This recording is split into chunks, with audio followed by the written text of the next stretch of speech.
নমস্কার বন্ধুরা, আশা করি সবাই ভালো আছো, সুস্থ আছো।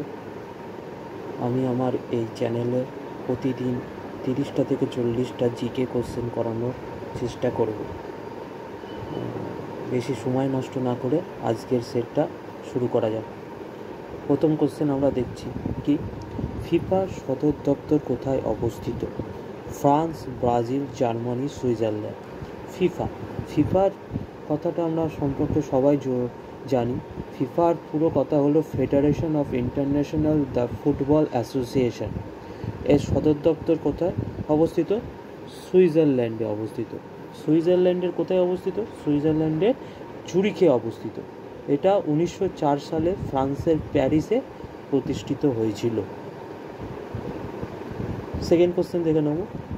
ইএমআই শব্দটির পূর্ণ রূপ হলো equated monthly instalment, equated money index, equal monthly instalment, easy monthly instalment. তাহলে ইএমআই শব্দের পূর্ণ রূপ হলো কি? ইকুয়েটেড মান্থলি ইনস্টলমেন্ট। এ বিখ্যাত নৃত্য কথাকলি কোন রাজ্য থেকে উৎপত্তি লাভ করে? পরের কোশ্চেন কি, বিখ্যাত নৃত্য কথাকলি কোন রাজ্য থেকে উৎপত্তি লাভ করে? এটা একদম খুবই ইজি কোশ্চেন। তাহলে কোথা থেকে? কেরল থেকে। আনএক্সটমড আর্থ বইটি কার লেখা? A Amartya Sen, B Amitav Ghosh, C Jhumpa Lahiri, D Chetan Bhagat. তাহলে এই বইটি কে লেখেন? এই বইটি লেখেন ঝুম্পা লাহিড়ী। গান্ধার চিত্রশিল্প কোন শাসকের সমসাময়িক ছিল? তারপরের কোশ্চেন কি, গান্ধার চিত্রশিল্প কোন শাসকের সমসাময়িক ছিল? তাহলে কে? A Gupta, B Kushan, C Satavahana, D Maukhari. তাহলে এর উত্তর, সঠিক উত্তরটা কি হবে? সঠিক উত্তর হয়ে যাবে কুষাণ। তারপরে কি, হায়দ্রাবাদ কোন নদীর তীরে অবস্থিত? এটাও আমরা জানি অনেকে। কি কি দিয়েছে? নর্মদা, চম্বল, মুসি, গঙ্গা। তাহলে হায়দ্রাবাদ কোন নদীর তীরে অবস্থিত? হায়দ্রাবাদ অবস্থিত মুসি নদীর তীরে। ভারতের একমাত্র সক্রিয় আগ্নেয়গিরিটি হলো কি? ব্যারেন দ্বীপ, বি নারকন্ডম দ্বীপ, সি পোর্ট ব্লেয়ার, ডি বরাতাং। তার মানে এর মধ্যে সঠিক উত্তরটা কি হয়ে যাবে? ব্যারেন দ্বীপ। এই ব্যারেন দ্বীপটি কোথায় অবস্থিত? আমাদের আন্দামান দ্বীপপুঞ্জে অবস্থিত। এটি দক্ষিণ এশিয়ার একমাত্র সক্রিয় আগ্নেয়গিরি। ঠিক আছে। তারপরের কোশ্চেন কি আছে? ভারতের রাষ্ট্রপতি নির্বাচিত হন কি? এ সংসদ এবং রাজ্য বিধানসভার সদস্য দ্বারা, বি লোকসভার সদস্য দ্বারা, সি রাজ্যসভার সদস্য দ্বারা, ডি সংসদের উভয় কক্ষের সদস্য দ্বারা। তাহলে এর মধ্যে সঠিক উত্তরটা কি হবে? সংসদের উভয় কক্ষের সদস্য দ্বারা, ডি হলো এর সঠিক উত্তর। তারপরে একটা কোশ্চেন আছে কি, দেখো, ইউনিফর্ম সিভিল কোড সংবিধান কোন ধারাতে আছে? তাহলে ইউনিফর্ম সিভিল কোড সংবিধানের কোন ধারাতে আছে? এটি সংবিধানের 44 নম্বর ধারাতে আছে। তারপরের কোশ্চেনটা আমরা দেখে নেব। 10 নম্বর কোশ্চেন কি বলেছে? একটি পেন্ডুলামের পর্যায়কাল কিসের ওপর নির্ভর করে? তাহলে একটি পেন্ডুলামের পর্যায়কাল কিসের ওপর নির্ভর করে? এ দৈর্ঘ্য, বি ভর, সি সময়, ডি দৈর্ঘ্য ও ভর উভয়ের ওপর। সঠিক উত্তর কি হবে? এ দৈর্ঘ্যের ওপর। নিম্নলিখিত কোনটি বস্তুর জড়তা পরিমাপ করে? নিম্নলিখিত কোনটি বস্তুর জড়তার পরিমাপ করে? ঘনত্ব, ভর, তাপমাত্রা না আয়তন? তাহলে কি উত্তর হবে? বস্তুটির ভরের ওপর তার জড়ত্বের ঘনত্ব পরিমাপ করা হয় থাকে। নিম্নলিখিত কোনটি প্রত্যক্ষ কর নয়? এ আয়কর, বি সম্পত্তি কর, সি কর্পোরেট কর, ডি কোনোটাই নয়। তাহলে কোনটি প্রত্যক্ষ কর নয়? এর মধ্যে সঠিক উত্তর হলো কোনোটিই নয়। প্রত্যক্ষ কর, প্রত্যক্ষ কর কি? ব্যক্তিগত আয়কর, সম্পদ কর, কোম্পানির আয়কর, উত্তরাধিকারী কর ইত্যাদি হলো প্রত্যক্ষ কর। পরোক্ষ কর আর অন্তঃশুল্ক। কোন গভর্নর জেনারেলের সময় সিন্ধু প্রদেশ ব্রিটিশদের অধিকারে আসে? কোন গভর্নর জেনারেলের সময় সিন্ধু প্রদেশ ব্রিটিশদের অধিকারে আসে? তাহলে কি? A Lord Hastings, B Lord Ellenborough, C Lord Dalhousie, D Lord William Bentinck. তাহলে এর মধ্যে সঠিক উত্তর কি যাবে? Lord Ellenborough. তার মধ্যে পরে কি বলেছে? রয়্যাল ইন্ডিয়ান নেভির বিদ্রোহ সর্বপ্রথম কোন যুদ্ধ জাহাজে ঘটে? এ হেমিস হিমালয়া, বি হেমিস বাহাদুর, সি হেমিস তলোয়ার, ডি হেমিস মনোজে। তাহলে এর মধ্যে সঠিক উত্তর কি যাবে? হেমিস হিমালয়।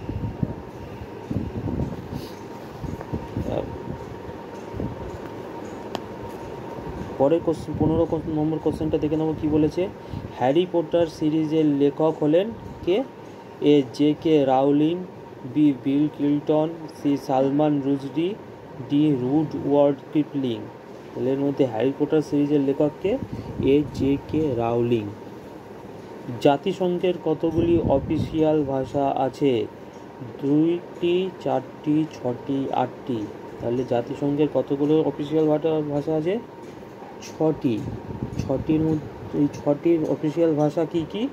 আরবিক, চাইনিজ, ইংরেজি, ফ্রেঞ্চ, রাশিয়ান আর স্প্যানিশ। এই 6টা হলো জাতিসংঘের অফিসিয়াল ভাষা। চিনি গবেষণাগার কোথায় অবস্থিত? পরের কোশ্চেনটা কি? চিনি গবেষণাগার কোথায় অবস্থিত? A Lucknow, B Kanpur, C Karnal, D Dhanbad. তাহলে কোথায় অবস্থিত চিনি গবেষণাগার কেন্দ্র? বি কানপুরে। পরের কোশ্চেন কি? টেনিদা চরিত্রটি কে সৃষ্টি করেছিলেন? টেনিদা চরিত্রটি কে সৃষ্টি করেছিলেন? নারায়ণ দেবনাথ, নারায়ণ গঙ্গোপাধ্যায়, প্রেমেন্দ্র মিত্র, সুকুমার রায়। তাহলে এর মধ্যে টেনিদা চরিত্রটি কে সৃষ্টি করেছিলেন? সঠিক উত্তর হয়ে যাবে কি? বি নারায়ণ গঙ্গোপাধ্যায়। নিম্নলিখিত কোনটি কেরালার বিখ্যাত খেলা? তাহলে পরের কোশ্চেন কি? নিম্নলিখিত কোনটি কেরালার বিখ্যাত খেলা? জুৎসু, ভার উত্তোলন, সাঁতার না নৌকা বাইচ? তাহলে সঠিক উত্তর কি হবে? নৌকা বাইচ। হোয়াইট ডেজার্ট ভারতের কোন রাজ্যে অবস্থিত? পরের কোশ্চেন কি? হোয়াইট ডেজার্ট ভারতের কোন রাজ্যে অবস্থিত? কি আছে? A Rajasthan, B Gujarat, C Jammu Kashmir, D Ladakh. তাহলে এটা আমরা অনেকেই জানি যে হোয়াইট ডেজার্ট বললে আমরা কাকে বলি? গুজরাটের কচ্ছের রণকে বলা হয় হোয়াইট ডেজার্ট। তাহলে এই হোয়াইট ডেজার্ট কোথায় অবস্থিত? গুজরাটে অবস্থিত। ভারতের সর্বনিম্ন বিন্দু কোনটি? কুত্তানাড, টেট্টিনাড, ইন্দিরা পয়েন্ট আর ওয়ানাড। তাহলে ভারতের সর্বনিম্ন বিন্দু কোনটি হবে এর মধ্যে? ভারতের সর্বনিম্ন বিন্দু হবে কুত্তানাড, যেটা কেরালায় অবস্থিত। তারপরে কি বলেছে? মৌলিক কর্তব্য সংবিধানের কোন অংশে রয়েছে? মৌলিক কর্তব্য ভারতীয় সংবিধানের কোন অংশে রয়েছে? পার্ট 2, পার্ট 3, পার্ট 4, পার্ট 4 এর এ। তাহলে মৌলিক কর্তব্য কিসে রয়েছে আমাদের? মৌলিক কর্তব্য রয়েছে ডি পার্ট 4 এর এতে, মানে এবং পার্ট 4 এর এর মধ্যে আমাদের কি আছে? আমাদের মৌলিক কর্তব্য আছে। আর আমাদের যদি বলতো মৌলিক অধিকার আমাদের কিসে আছে? তাহলে মৌলিক অধিকার আমাদের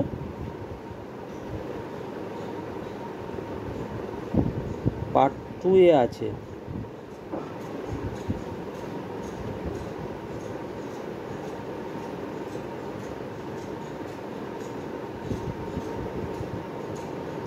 তারপরের কোশ্চেন আমরা দেখে নেব কি বলেছে।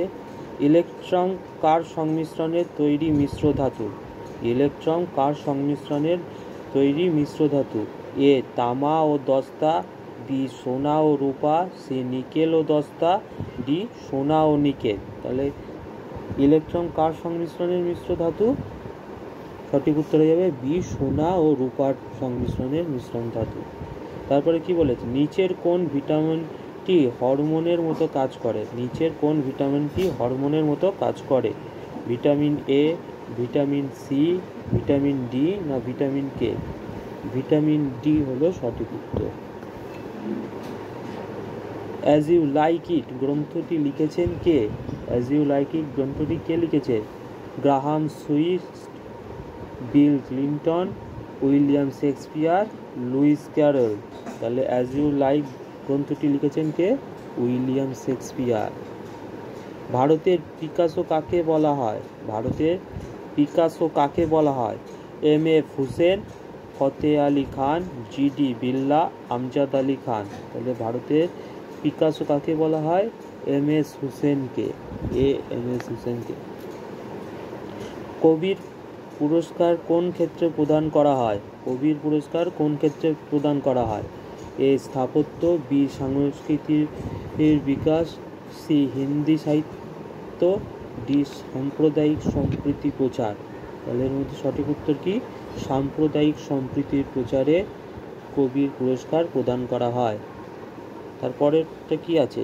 টেলিভিশন আবিষ্কার করেন কে? Thomas Savery, John Baird, Martin Clive, Graham Bell. তাহলে টেলিভিশন কে আবিষ্কার করেন? টেলিভিশন আবিষ্কার করেন জন বেয়ার্ড। টেলিভিশন কে আবিষ্কার করেন? তাহলে জন বেয়ার্ড। তারপরের কোশ্চেন কি? র্যান্ড কোন দেশের মুদ্রা? র্যান্ড কোন দেশের মুদ্রা? দক্ষিণ আফ্রিকা, পর্তুগাল, শ্রীলঙ্কা না মায়ানমার? তাহলে র্যান্ড হলো দক্ষিণ আফ্রিকার মুদ্রা। 30 নম্বর কোশ্চেন, সম্রাট অশোকের প্রশাসনে রাজুকরা কিসের তদারকি করতেন? সম্রাট অশোকের প্রশাসনে রাজুকরা কিসের তদারকি করতেন? এ ধর্মীয় বিষয়, বি কর সংক্রান্ত বিষয়, সি জমি জরিপ সংক্রান্ত বিষয়, ডি পৌর প্রশাসন। তাহলে এর মধ্যে সঠিক উত্তর কি হবে? সঠিক উত্তর হবে জমি জরিপ সংক্রান্ত বিষয়ে রাজুকরা তদারকি করতেন। তারপরের কোশ্চেন কি? হিন্ডেনবার্গ লাইন কোন দুটি দেশের মধ্যে অবস্থিত? হিন্ডেনবার্গ লাইন কোন দুটি দেশের মধ্যে অবস্থিত? A Pakistan Afghanistan, B Bharat Pakistan, C German Poland, D Russia Finland. তাহলে এর মধ্যে কোনটা হিন্ডেনবার্গ লাইনে অবস্থিত? সঠিক উত্তর হয়ে যাবে সি, জার্মানি আর পোল্যান্ডের মধ্যে হিন্ডেনবার্গ লাইন অবস্থিত। এর মধ্যে ভারত আর পাকিস্তানের মধ্যে আছে কি আমাদের রেড ক্লিফ লাইন। রাশিয়া ফিনল্যান্ডের মধ্যে আছে মানেরহেইম লাইন। পাকিস্তান আফগানিস্তানের মধ্যে আছে কি ডুরান্ড লাইন। তাহলে আজকে 31টা কোশ্চেন করালাম। তোমাদের এই ক্লাসটা কেমন লাগলো তোমরা নিচে কমেন্ট করে জানিও। আর আমার এই নতুন চ্যানেল, এই চ্যানেলটাকে একটু সাবস্ক্রাইব করে নিও। প্রতিদিন এরকমই কিছু জিকে কোশ্চেন নিয়ে আমরা আলোচনা করব। সবাই ভালো থেকো, সুস্থ থাকো।